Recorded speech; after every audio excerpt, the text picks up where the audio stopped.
No buzzing? No buzzing. Perfect. Okay.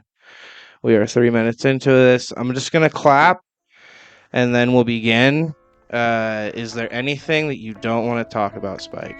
You'll figure that if you ask it. Yeah, it's true, I suppose. Yeah. Okay, here we go. Three, two. Let me kick it back. Let me kick it back. Let me kick it back. Let me kick it back. Let me kick it back. Let me kick it back. Hey boy, right there, what you gon' do if they gon' do you like that? Okay, hopefully I just get that. I am working with a new microphone. Here we are, episode 76 of Fair the Burn. We are here with Spyke Naugahyde. The crowd goes wild. We are here with Spike. Spike is a good friend of mine. We have been working on the open mic at Club Charlie's. Spike, before we get into anything, can you just tell the people a little bit about yourself? And you can even pick this up and talk into it if you want. It's like totally handheld. Do you think I really need it? I Okay. think it would help. Okay. I am a 57-year-old gay drag queen living in Pocatello, Idaho. That just says a lot right there. There it is. I pretty much have been here almost all my life. I am the product of a 6'10" redneck cowboy and a Jack Mormon Mary Kay lady. That's how you get this thing before you in a crocheted sweater. Was your dad religious at all? No, No. no, no. My dad didn't even. He was a total. I wouldn't say atheist, but he believed that if you were gonna get into heaven, you had to work to get there. Hmm. You know, he was a no, very unreligious, and we lived right in the middle of Mormon Rockford. Okay. Your dad probably would have liked Judaism if he thought that he needed to work to get into heaven. Yeah, That's a big fundamental component of their religion. Uh, you lived where, Rockford? Mormonville, Rockford, Rockford, Mormonville, Rock, Rockford? Rockford, Idaho. Okay. Yeah, 'Cause I saw on your Facebook page that it says you're from Montpelier. that's where I was born. That's where I was born is a Montpelier, Idaho, which is I actually lived in Georgetown, which is the little town before Montpelier. It has the hospital, so you have to Okay. go there. I was born and reared there in a pink log cabin. Ooh, because of your mom, Mary Kay? No, I think we were just renting it. I don't think we were buying it or anything, and it just happened to be a pink log cabin. I think it's what made me gay. Yeah, you think so? I think so, maybe. I had a pink Easy Bake Oven when I was a kid. Maybe that's why I'm bisexual. Because my mom got the pink one instead of the blue one. Maybe if you had a blue log cabin, you'd be like super straight. Yeah, Can you imagine all this being super straight? I would be Okay. scared. I would be too. I Yeah, wouldn't even talk to me. Are you kidding me? I think you'd be playing football and you'd be breaking your bones all the time.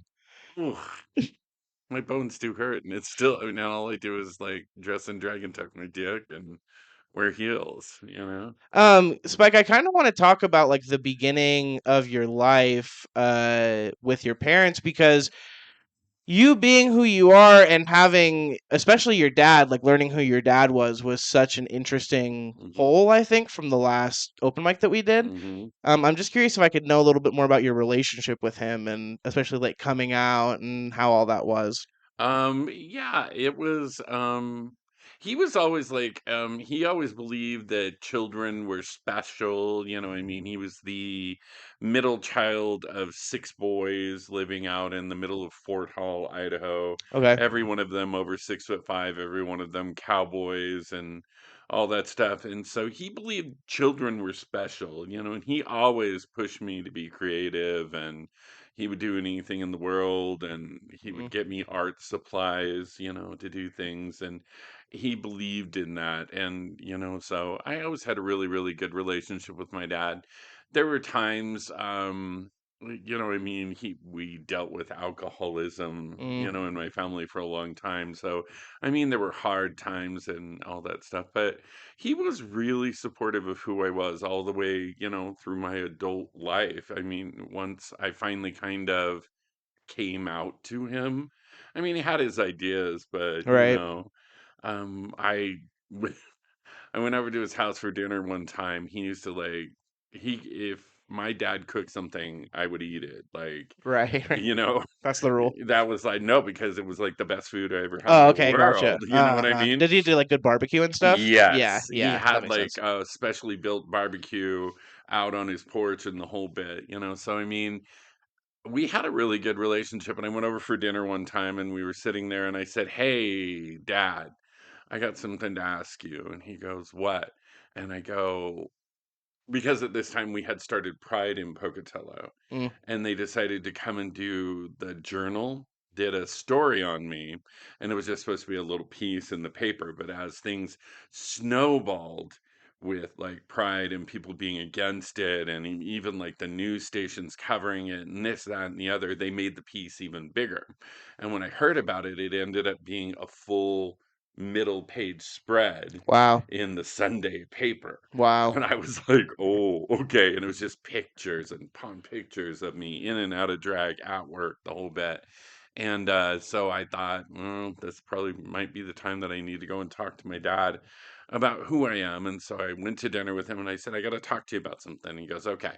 And I go, so if you found out that I was like, I don't know, a serial killer and I killed people All and I right. ate their brains and I hid the bodies under my house and Jesus. they found out and they took me in and I'm the first person that's going to die of the death penalty in Idaho or something like that. And a reporter rushed up to you with a microphone as you were walking into my, Court case? no, Oh, oh, extermination. oh, your death My death sentence. sentence and all this stuff, and said, "Do you love your son? What would you say?" And he said, "I would always love you, no matter what, no matter who you were. I would always love you. You're my son." And so I looked at him and I said, "So gay and a drag queen, not bad, huh?" Yeah. How old are you at the time? I was in my 20s. Okay. Yeah. Well, considering you were born in 1912, it does make sense that Yeah, you would be. yeah. I went over to his house in a horse and buggy. Yeah, that's Yeah, right. yeah. And you had to send a telegram to your Yeah, relatives to let them know you're I okay. carry a pigeon. Yeah, right, right. So was it? When did you realize you were gay? Was it like a whole life thing? Did you ever try to date girls when you were growing up? No, No. no, not really. Um, I always knew. That's why living in little rural Snake River, Rockford, Idaho, I was bullied beyond Mm, belief and all that stuff. Just because I didn't feel like anybody else, I always felt like I was, just different than everyone else. So I'm watching your cat go for the I know she's never knocked it over once, so she's a little she acrobat. she knows better. Yeah, But yeah. I was bullied, and I mean, I always knew that I was different, and I always knew that I wasn't like other people. And to think about being like dating girls, I couldn't even talk about it. I couldn't Mm, even, no. yeah. So has your style always been more flamboyant? Yes, Yeah, yes, very, very. Yeah, no. clearly. Yeah, clearly. I mean, this is my going out, on a Tuesday night in Pocatello outfit. Yeah. But, Gonna wear this to Charlie's tomorrow for the open mic. oh God, that is tomorrow. Damn, I Yeah. have so much going on all the time. Oh yeah. Sorry, she's a climber. I can get her off of you if you'd like. It's okay. So was the conversation a little bit like more rough with your mom at all? Considering she was Jack Mormon. Did you grow up religious or No, no? Your dad wouldn't no, allowed it. no, not really. I mean, we lived in the middle of like Rockford, and we had like one night you would have the missionaries, next night you'd have the home teachers coming by, and Mm, my mother's parents were very, very religious and very high up in the Mormon church here in Idaho, and okay. so my sister decided that she wanted to be baptized in the Mormon church because it was kind of the only thing you had to be able to have friends in like that little part of Idaho. So they baptized her, and then afterwards they took her out to my favorite restaurant. Mm. So I was like, oh, and so here I am, this fat kid in rural Idaho, and I'm like, I want to go out to eat. So I'm like, I wish to be baptized as well. And then I just found it to be just a batch of bullshit, Right. so I didn't do it. Yeah. Um So was the conversation any like how did that go with your mom comparatively? I lived most of my life with my mom, and I was in Boise, Idaho. I was a teenager, and I went. We were driving around one day, I remember, and we turned this corner, and I go, "Mom, I want to tell you something." And she goes, "What?" And I go, "I'm bisexual." And she goes, "That's fine. I just want you to be happy." And we turned another corner, and I said, "Okay, I'm sorry. I'm gay." Did you do it just like that too? Yes, Yeah. Sorry, I'm exactly. gay. I'm gay. And she goes, "Okay." I mean, so she knew I guess parents want you to make the announcement, but they don't need you to make the announcement, is the way I feel. Right. Right. Like my mom always had suspicions about me too. Like my coming out story to her was like I did a play that is like revolving around a gay son and like a religious dad. Mm. And in the author's notes, I put that I was a bisexual Christian, and I had my mom read it, and she goes, "Okay." She was like, "I knew." You're Like, like, like she was like, "So what does this mean? You've been with a man? Like, what do you like?" So yeah, it wasn't really an issue for me either. she asked details? Ew.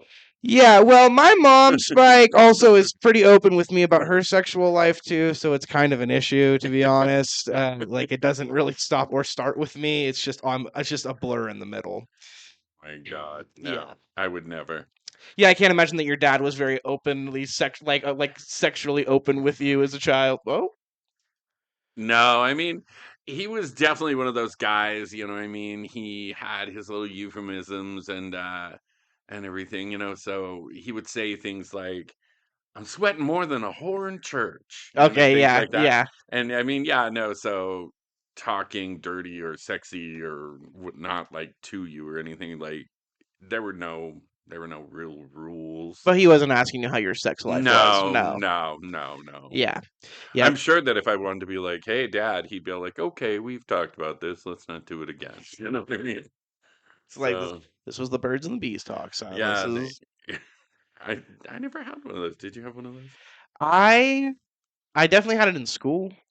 Like, we definitely, like, watched But a you never video at got school sat with, like, down. my parents, no. Oh, I was from a single parent household too, so it was like my mom didn't really have time to be like, "Hey."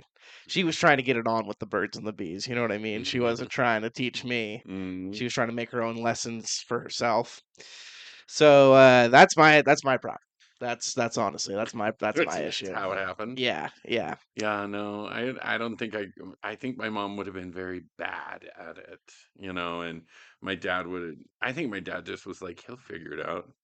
I did, Yeah, so and that yeah. was it. So Do you have any siblings? I have two sisters, one by birth and one by marriage and everything that I was really close to for a long time.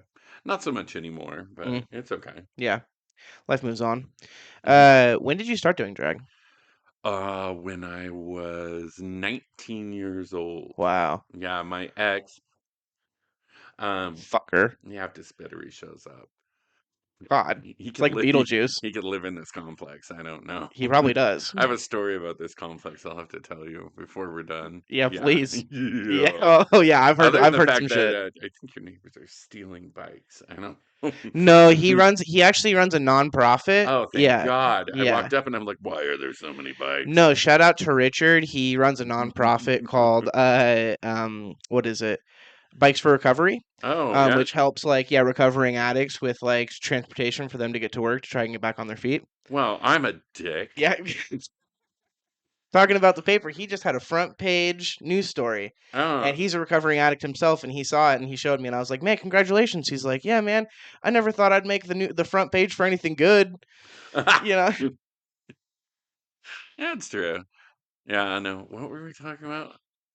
doing drag. You started when you were See, 19 I was 19. with your ex. He was, yeah, he was like one of the first people to kind of do drag here in this town, and we got together, and I don't know, it's a form of being able to just like theater and do all this different stuff, and I'm good. Well, I've gotten better. I was not as good then with makeup and things like that, but they were all things that like really appealed to me, and so I just took that drama student band member kind of guy and brought him, into the drag world back when I was like 19. I remember my ex put me in drag because I wanted to go to this show that all these queens from Boise were coming down for, and everybody talked about them like they were just like these like goddesses, and that's kind of how I saw them at the time, and I'm really good friends with them now. So I mean, I think that they are goddesses, but I'm like, I want to go in drag. So he put me in drag, but you could tell he did not want to. Mm, I don't think he wanted a drag queen boyfriend. mm. And so he did my makeup, and then I didn't have anything, so people were just lending me things, and I had like these black boots with black tights, with a black skirt, with this black button-up shirt, with a black belt, with a black turban, with this wig coming out the top of it. And they put me in a rabbit fur coat and sprayed me down in Taboo Good God. by Cody. Oh I God. smelled like a hooker, you know what I mean? And I went to this thing, and I think I was there like exactly an hour, and I'm like, I want to go home and get out because I just didn't feel like Hmm. I fit in Hmm. or anything. Drag queen scared me actually when I first started coming out because he was a drag queen and they all had friends who were drag queens, and I'm like, who are these animals? What is this? You know what I mean? What do you mean by like who are these animals? Like like these like raunchy motherfuckers or like these like idols or No, like these, like, like strange creatures, like mm, these weird, these wild people? Yeah, yeah, who are these yeah, wild yeah, fucks? yeah, Yeah. no, and I was like, they're acting so weird, and they're all guys, and they're being feminine and all that stuff. But I think at just some point, I mean, I tried performing as a guy and all this stuff. At just some point, I just, it clicked, and boom, you know. Yeah, and I mean, I feel like your style is a little bit different than other like let's say typical like RuPaul drag queens, right? I feel like your style is a little bit more campy. Would that be fair to say? I definitely have a campy side for sure. Yeah. Yeah. And a lot more like I know that you do a lot of like dances and whatnot, but I feel like you also incorporate a lot of comedy into yours as well. Oh, yeah. I mean, growing up, my family was the funniest family in the whole wide world. We all had huge senses of humor. Mm. So, I mean, no matter what, comedy was going to be part of my life. So I use a ton of comedy, and I think I mean, I love performing, and I do well performing and turning looks and doing things like that. But I think that my big thing is being a host and a stand-up comedian and doing things like that and interacting with people. That's my strongest suit. And goddamn, are you good at that, Spike? Goddamn, are you good at that? If I could have you host anything I did ever in my life, I would. Birthdays, weddings, Yeah. like my graduation, Spike. I want you to host my graduation Okay. ceremony. Honestly, I'll talk to ISU. I'll figure Okay, it well, out. we'll figure it out. But I would agree with you. And you are. I feel like you're the people's champ. Anytime I bring people to open mic, I'm like, "Who's your favorite?" And they're like, "Spike." I Spike's I always my do have a favorite, bunch of guys that work at a car wash that think I'm hot shit. and a couple other people too. Yeah. Mm. Yeah. So, what is Spyke Naugahyde? Because I hear all of these drag names, right, and a lot of them are euphemisms or kind of Mhm. play on words, and I've never really understood your name. Have you always been? Have you Yeah, always been Spike? I have.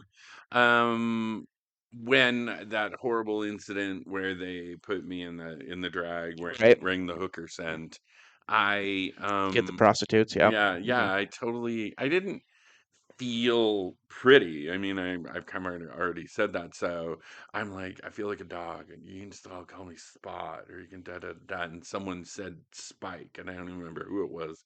I just heard it, and I go, fine, that's it right there. And then somebody said you should be like Spike Leather and do like dominatrix drag, and you should do this. And I go, I'm too fucking cheap for that. So I said Naugahyde. So it means I'm one cheap bitch. One cheap bitch. How do Yeah, you get that from Naugahyde? because it's a cheap fabric and it's a dog who's a Mm. bitch. One cheap Oh bitch. wow, Yeah, wow! yeah, Up top for that. yeah, That's a winner, Spike. yeah. You do have to ask to figure it out, unless you're smart with the fabrics and the dogs.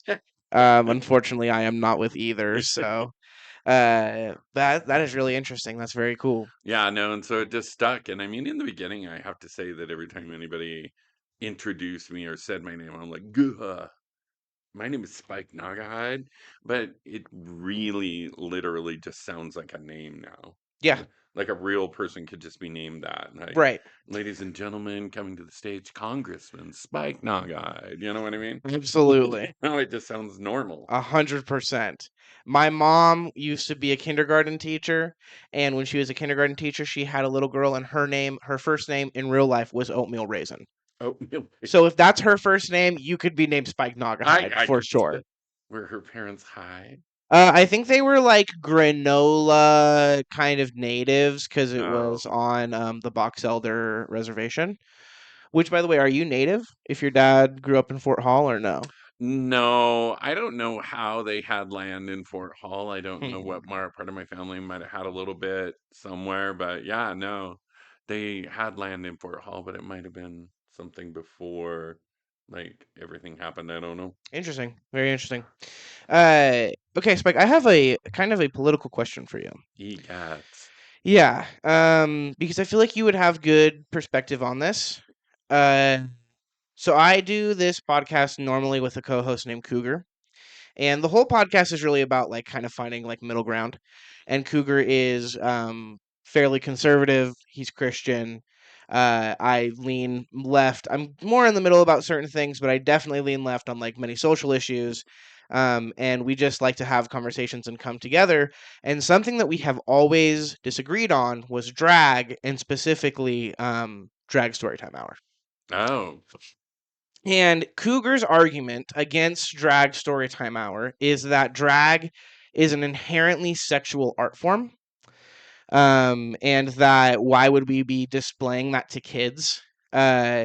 And he would bring up the fact of like I wouldn't mind if someone who dances, right, like a stripper, like someone who dances goes and reads books to kids. I just wouldn't want them to be in the same attire as they would for drag. Hmm. And I'm just kind of curious about your outlook and your perspective on drag storytime hour as a whole, drag being sexually by nature, and sort of his argument. Hmm. Really, anywhere you want to take it. Well, really, truthfully, he does have a good point that drag is inherently sexual by nature. Because as a drag queen, you take whatever a woman is and you amplify that 100%. You amplify her beauty, you amplify her body shape, you amplify her sexuality. You take it and you just make it huge. There's a music video by Annie Lennox called I Need a Man. And in that video, she takes everything that is considered the ultimate height of sex symbol and sexuality, like the blonde Marilyn wig, the Jane Mansfield tight dress, the mole, the lips, the whatever, and she does the whole video in that. And that's exactly what a drag queen is. Mm, They are whatever a woman is, but just taking it to the highest level that you can take it. And when drag queens first came out, in order to even get noticed or be who they were, you had to be as big as life and in someone's face. So if you use sexuality to do that, you're going to do that, right, for you know? sure. So I believe he has a point that it is inherently sexual because it is kind of an offshoot in a way of burlesque Okay. and a very sexual kind of dancing and everything like that. So, but the difference between that and story time. Story time wasn't happening back then. You were just performing wherever you can, whether it's like back rooms of bars, bathhouses, halls, whatever. You were just trying to get noticed and be part of a group and express yourself artistically, however you needed to express yourself and feel your real self. And so that was where it was, and you were trying to do it however you could. But now, with the way that drag has progressed and become so many different art forms, you have to understand that, of course, it's going to lean and move away from being inherently sexual. And it's going to go more towards keeping that performance, but like in an like an actual wholesome way. The drag queens who do story time hours don't tell the stories to be like, I'm a drag queen reading to you, because they don't want to teach to the children, I'm a drag queen and I'm reading to you. They want the child to look at you and go, there's a fucking princess reading to me. Mm, That's what they want to see. They want to see that. They want to see a funny clown. They want to see someone, doing a funny kind of like dog outfit or something, you know what I mean? And because we know that children learn visually, and you need that extra thing for them to look at, and then they're going to listen to you, and then they're going to enjoy it. And we're all just actors and performers. And, I myself could never read to children, yeah, you know? that's the funniest thing to me about Drag Storytime Hour. Honestly, is I'm like most gay people I know hate children. Like, listen, like they're like, listen, I'm glad I gay. I don't want to have kids. Okay, I fucking they're nasty. They're disgusting. They're sticky. They're icky.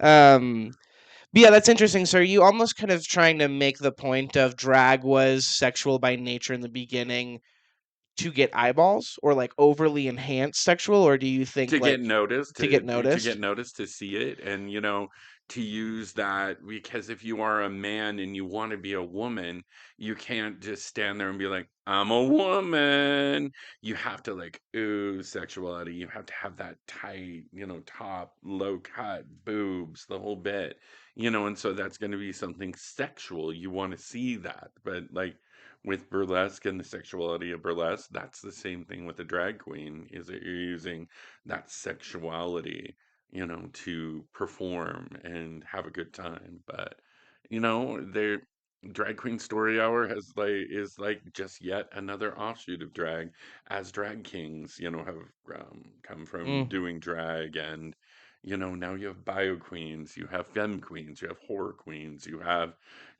all these different types. You have butch queens, all of it. I myself, over the last year, have been a queen with a mustache, right. and I've never been that in my Or life. I know a drag queen in Boise named Elle, and she does drag in a full beard. Right. She has a full beard. I know Elle. I Yep. know Elle really well. Yep. Yeah. And amazing and gorgeous and pageant, but she has a full beard Hmm. because that's her choice and that's how she expresses herself. Didn't she win Boise's Next Dance She met Star? Next Drag Superstar. Yeah. She Yeah. won the year before. I think I was there when they crowned the next one. Two really good friends of mine, Denim and Annie Depressant. See, that's what I'm talking about. Antidepressant. There it Yeah, is. yeah. She was a bio queen. Oh, right. Very cool. Yeah. Nice. What is your favorite type of drag? Do you have like ones that you prefer over others? I grew up as a classic queen. I mean, I was like classic, perform on stage, Broadway musicals, older performers, Barbara Streisand, Shirley Bassey, Dolly Parton. Impersonation was a big thing, so I love always seeing that. But I love to watch all types of fucking drag. Mm, All types. Everything from Dragula, like filthy, filthy performances, to like, a pageant queen just doing a slow song in like a stunning gown, and just you can't take your eyes off of her. I like watching all of it. I mean, my biggest thing with being a drag queen here and a producer and a director and all the different stuff is I have to give people the opportunity that I was given and I fought for, to be able to express themselves and do their art, and that's who I have to be. So I have to like round that out. We recently had RuPaul's Drag Race season 4 winner Sharon Needles come to town, and there was some controversy around it and everything. And I I had to like look at it as I give that opportunity to a lot of people, and I understand it, and there is, people have opinions about this and everything like that, that they felt I should have like taken the stand. And I'm like, I'm going to take this stand. I'm going to continue to give these people their platform. mm. That's my job, that's my life, you know what I mean? And I went to a restaurant recently and saw a friend of mine, and she was talking with somebody who had gone to that show, and I got called over to their table, and I was sitting down talking to my friend, and this lady just started unloading on me. I would rather watch you than season whoever winner of RuPaul's Drag Race, I'm going to come and watch you. You know, I'd pay money to watch you. And I looked at her and I went, well, that's nice, but you have to give all forms of drag space. Because if you go in and you say, this is the drag we do here, and this is all we're going to do, all you're doing is showing people one type of drag, and you're not giving the space for them to enjoy everything.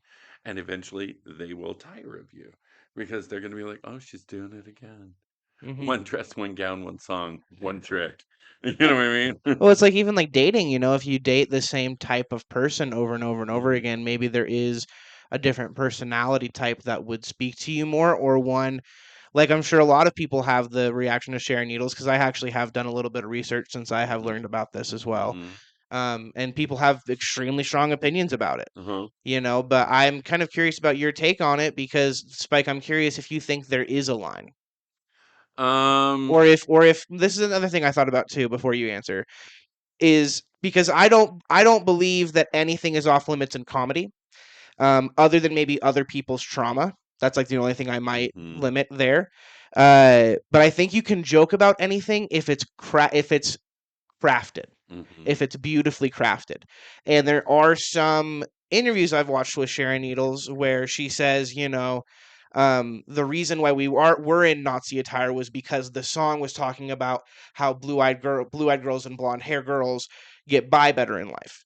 And so he was like, we're not even trying to do it to uplift it. We're almost making it look stupid.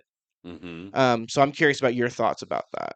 Well, and again, that was, the exact way that I kind of started to do drag is like I said, your biggest life, you're outrageous, you're in their face, and you're getting noticed and you're making people talk about it and things like that. Politically, drag has become a lot more political and a lot more politically correct Right. in a way. And that's hard for some people because we were the ones that were in the trenches fighting it and getting dirty and getting in people's faces and doing all this stuff to make it so now there can be, a RuPaul's Drag Race, that there can Hmm. be all of these things. Do you think that, I mean, I read RuPaul's biography, some of the shit that he did in his lifetime, and he is like the drag queen of Yes. the world Yeah. now, but I mean, he grew from that. And one of the interactions I had with, well, in fact, all the interactions that I had with Sharon Needles that night is that she was a very um, sweet, genuine person who is very respectful of her people and her surroundings, her audience, and performers.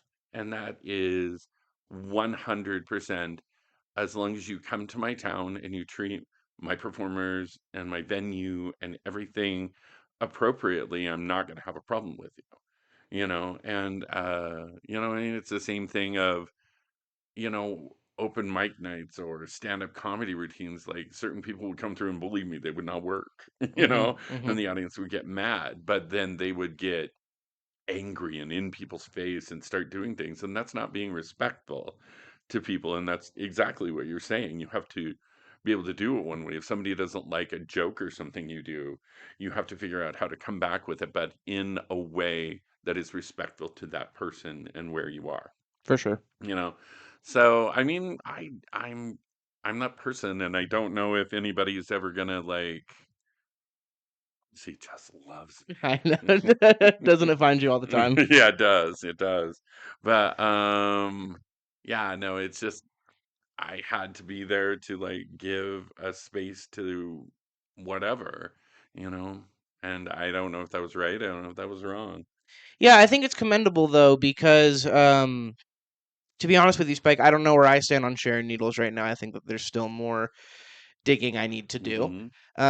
But I firmly believe in character, and I have also heard that Sharon Needles is a wonderful person. That she Hmm. might do, things that shock you on stage, things that are a little edgier. But I think that there's always going to be space, and there needs to be room for people to push art forms, Hmm. and that's the only way that you're going to get new types of art forms. Hmm. And the other thing I did hear about Sharon Needles is bitch likes to talk.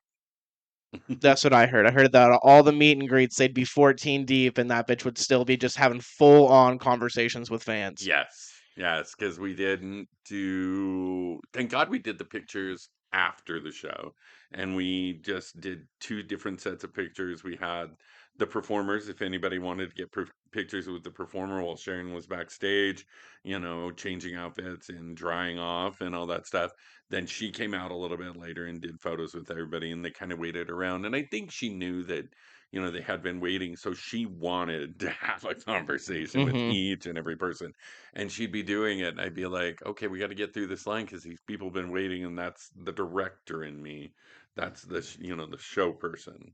Right. So I kept trying to get her moving, and she'd like stop and ask for a marker, and she'd go to a table and sign a picture, and then she'd come back and then she'd talk to them, and then I'd just be all like, no. you know We it's like, gotta move. I do not. I've told some friends recently that I'm like, I would like to come to your show. Terrible audience member. Yeah. Terrible. I don't like talk or get, anything like that, but I will sit there and pick apart the show. Like I went to a show at Charlie's and I spent the whole time watching the audience being like, she's changing seats. You're not supposed to change seats. Get back to your fucking seat. And then I looked at him like, I can see into the dressing room. Pull the curtain. I can see into the dressing room. You know what I You sound mean? like me watching a play. Yeah, no, Yeah, you've just been 100%. doing it so long at this point that you're like all the little technical hmm things and like you're just zoned in, and it's almost like, why am I not performing? Why why? am I not performing? I should just be emceeing the show. Yeah. Get me out of here. Give me some lipstick and I'll pretend. You know what I If mean? I was on stage, I'd call her. I'd call her out. I would It call, would be like, "You're not supposed to move. yeah, You so it's get right, back." right. Tell her to sit down. Tell her to security. That's me the whole time. Spike, what do you think about stand up? Because I know that you're doing a lot of stand up like outside of drag now too. Like, is there a difference? And like, how is that? How's that been for you? Doing where do you mean like me doing stand up in drag as opposed to being out of drag? Yeah. It's a lot more free. I feel that I don't have to like stick to a script almost in a way. Like, hi, I'm a drag queen. Let's talk about that. You're not tucked. A little bit Well, more free. yeah, a little bit. Yeah. Yeah, no, I tucked this for fun. Let's see if I can still do it. But no, I mean it's a little more free. I feel like I can be really easy about what I'm saying. I used to be scared of that as a performer. I would prefer to be in a full costume and makeup and whatever because it's almost like armor. Hmm. And it just, nothing can hurt you. And if you fail, you're like, Spike failed. I didn't Yeah. fail. Yeah. Spike did. You know what I mean? But I think that I don't know if I've gotten lazy or if I've gotten comfortable or what, but I would just rather get up there and talk, because Spike is an offshoot of me and it is my humor that I'm doing in both personas, so Right. it's a little easier. I used to like fight, like I'd be all like, no, I can only go there if I'm in drag. I can only do this if I'm in drag. Only ever show up at Charlie's and drag? No, no, like be on stage or be Oh, seen or be doing anything. There was a gotcha. guy that used to bring comedians through. I cannot even remember his name. He was a dick. And he used to like put all the comedians that would come through, and he looked at me one time and he goes, so you've ever been booked outside the club? And I go, I've done some things. And he goes, well, I'd book you, but you'd have to not do it in drag. And I go, well, that's kind of my shtick. That's Yeah. what I do. It's like the thing. And he was like, I think it would be better if you didn't. And I'd be just like, well, I think you're a dick. Get away from me. Everyone's got to have a thing. You know what I Yeah. mean? Something to fall back on. Trent Garcia, he has the hosses. That's his whole thing. Uh-huh. And yeah, you were doing yours in drag. Right. That's so silly to me. Did that guy work outside of Idaho at all? Did you know? He was in Salt Lake. Well, yeah, the fucking there you go. Yeah, no, he was What in you Salt all Lake. do if you're not fucking looking gay? Right. Shut up, dude. Shut up. But I mean, all the comedians that he brought through, I'm still like friends with him to this day. And I mean, they were like crazy alternative. Aaron Woodall, one of my favorite Mm, comedians of all time, he was booked through him, and I met him when he was the Mormon, the married Mormon guy doing comedy to the guy that he's like the divorced ex-Mormon guy doing comedy, Oh my god. so and so I mean it's like I've been through all of it and stuff. So I feel like, he would book people, but I can't believe that I'm like, you've got another guy, Shane Smith, that used to come through all the time. But yeah, I've seen Shane Smith. Yeah, Yeah. and I'm really good. He's one of my drag daughters. I put him in drag. Doesn't he have like neck tattoos? Yeah, he has full Full neck. Was he triple in X. prison? No, No. Was he just no, wanting to be cool? no. He's like a triple X guy. Like he did sex? No, like triple X, like no drugs, no this, Oh, no okay, that. okay, okay. No No sex. alcohol, No no sex. Oh, sex, sex. Shane lots Smith of has sex. sex. Yeah, no, he had full neck tattoos. Of course, he had sex. But I put him in drag. He was Maxi P Naugahyde. Your daughter. Yeah, yeah, and he did his stand-up comedy set in drag, which was all about, I think there was a whole thing about like being where he and this other guy had to go to this camp and do a scared straight, thing, a speech to kids and don't get on drugs and we're getting in their face and then the camp counselor is like, we just don't want them to watch porn, They did a like, whole rap about it. all that, and they were like, oh, okay, but he did it in drag, you Yeah. know, which it was just something to watch, that guy doing things about like prison tats and things in drag, Right. so Yeah. That's it was crazy. crazy. I feel like I've seen him on Dry Bar Comedy or something. Yes, he is an amazing special in Dry Bar. Yeah, yeah. That's amazing. That's very cool that you know him. Yeah, Yeah. yeah. Wow. Well, Spike, we've been talking for a minute here, and I just like to wrap up every episode just talking about the world and the universe and anything that you believe. I know that earlier you said that you thought all Mormonism was bullshit. You looked into it, but I'm curious what you think about God, if we have a purpose. Um, I think growing up, in a small community, and I think also being like a gay man or a gay child in a small community, I don't know. I mean, I tried to get into religion when I was young. I even got sent to private Christian school, but that was more about the bullying and my parents trying to take me out of it and stuff. And then I just went off the deep end and I was like Mr. Religious Pants. And I remember looking at my parents one night and there was a group in some town somewhere that were huddling in a barn because they swore the resurrection was going to happen. And Mm. I was crying in the middle of the living room, begging my parents to take Jesus into their heart so that we could all be in heaven together. And my dad's like, go to fucking bed. You know what I mean? And I was like, oh, we're not gonna be in heaven together, and so I mean I've kind of done it all, but I don't know. I think I work on more Buddhist principles in life, that if you give good, you get good, and if you give evil, you'll get evil, and like you'll get back whatever it is that you gave tenfold, so those are the things that I believe in now. Um, it's a higher power. I don't know if I want to label it as God, but I know there's a higher power and there's something else. I mean, we can't just be existing here. There had to be something somewhere. There has to be something pushing you. I mean, but I can also sit around and decide that this is my fucking dream. And you're Hmm. you're all living in it. Hmm. I created this world. Well, then they might take you to the loony bin, You know. but depending on how you act on that. you know. Yeah, I think it's energy, at least to me, is hard to deny. And I hmm think that there's a lot of God inside of energy, or whatever God might be, right? "Quote unquote," supreme being, ultimate hmm power. Um, so do you subscribe to any sort of like afterlife belief? Um, I believe there has to.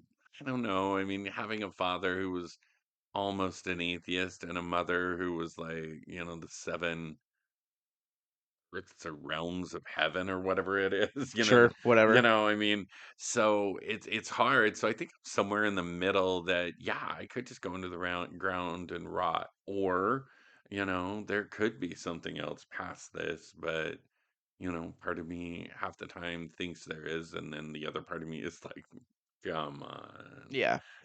So I'm very in the middle, like you kind of said about the same thing of being in the middle of some things. I'm not here nor there. I think I believe it all. Wow. You are the world. Yeah. You are the children. We are the world. We are the children. Let's make a brighter place. Wasn't that great Just when to you give when it. that came out when you were 40? Wasn't that great? No, I was a teenager. Damn it. Well, Spike, I think that we are just approaching an hour here, possibly, maybe just over 50 minutes. Is there anything else that you want to say? Any messages? Do you want to promote any shows that you might have coming up, possibly? Well, I know I'll be at stand up, the open mic night tomorrow with Charlie's. December 11th. This Yeah. podcast will come out after that. So And then if you're here from the past, go ahead and check that yeah, out. that if you want to feel bad about missing it, Yeah. I just did that. The 20th and 21st, I have the holiday burlesque show. I had 3 or 4. I have a ton of different shows that I do at Charlie's, and I've had the burlesque show now for 2, almost 3 years, or maybe 2. I don't know. But we have a holiday burlesque show on the 20th and 21st of December.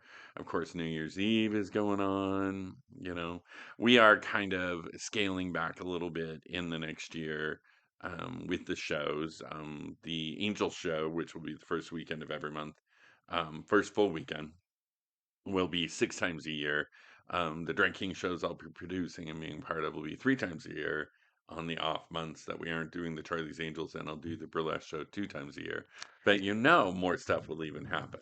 And are the Angel shows your shows? Yeah, Are they like your? Is that like your group? What is yeah. that? That is the group that we originally started out with, the Charlie's Angels show, Okay. because it's Club Charlie's. Right. I came back from living in another city and saw all these drag shows and stole everything that they were about and brought it back to Pocatello. Perfect. And we've been doing that now for 26 years, 27 years Wow. next year. Wow. So Charlie's has been around that long. yeah, Charlie's Holy been around shit. 27 years. Shout out Club Charlie's, man. Yeah. Shout out Charlie's Angels. Shout out Spike. Yeah. Thank you so much for helping me with the open mic and everything that we've been able to kind of get rolling with that. I really, And really you guys appreciated have it. your show. Yes, and we have our roast battle between the Burley Cats and the Comedy Project, December 27th at Club Charlie's. Me versus Justin Briscoe. You know him, you love him from Cracker Jokes. And Tiffany Fief Briscoe from versus Alex, the Joke Hunter Austin. Thank you to everyone. Keep burning. They're over there. They are over there. They're in the living room. Oh, I didn't tell the story. Tell your story, Spike. Tell your story, Spike. This is the extras reel, everybody. Yes, We'll yes. publish this at a different time. No, this is all just going to be how it is. Tell us the story because we forgot the story. In one of the other buildings in this place, on upstairs apartment, I think it was down on the other side over here.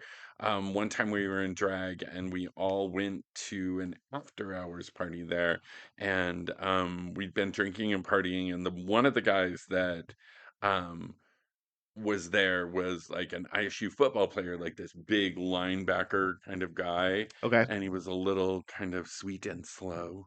And my one friend, Velvet, who looked very much like a woman and everything, she had been partying a lot. We were both pretty, 3 sheets to the wind. And he had taken a liking to her, but I don't think he was gay. Okay. So she was kind of sitting on his lap, and he was like, talking away and stuff. And Velvet kind of gets my attention, and I look over at her, and she just starts smiling. And I look, and she's peeing all over him, No. like sitting on his lap. She just let loose on his lap, and Oh. he kind of noticed.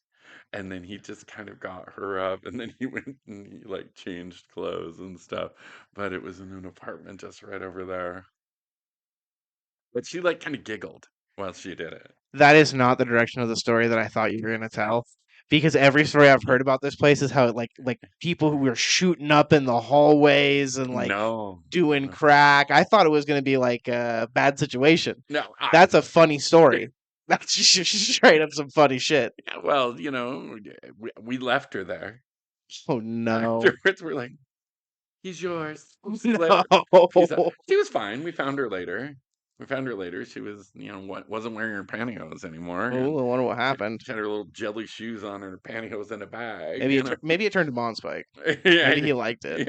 I had a feeling. Yeah. I saw him later on in life, and I'm like, do you remember that and that and everything? And he's like, yeah. Well, maybe she just had to go real bad. And I'm just like, oh.